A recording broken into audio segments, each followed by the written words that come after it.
രക്തം പരിഹാരമാണ്.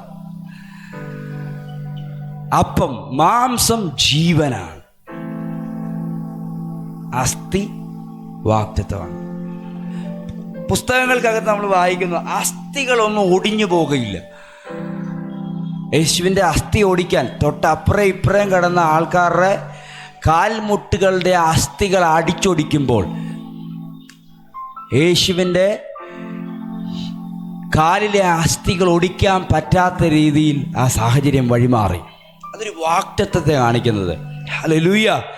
അവൻ്റെ അസ്ഥികൾ ഒടിഞ്ഞിട്ടില്ലെങ്കിൽ വാഗ്ദത്തമായി അത് വെളിപ്പെടുവാനിടയായിത്തീരും. അഥവാ സഭ ഇവിടെ പറഞ്ഞ വെളിപ്പാടിൽ തന്നെ വെളിപ്പെടും. നിങ്ങളോട് പറഞ്ഞ വാഗ്ദത്തം ഒന്നും ഒടിയത്തില്ലെന്നാ പറയുന്നത്. യേശുവിൻ്റെ അസ്ഥി ഒടിയത്തില്ലെന്നുള്ള വാഗ്ദത്തം ക്രൂശിൽ ഒടിക്കാൻ വരുന്ന അടിക്കാൻ അടിച്ചാൽ ഒടിയോ? ഉറപ്പായിട്ട് ഒടിയും. പക്ഷെ അടിക്കാൻ അവൻ സമ്മതിപ്പിക്കത്തില്ല.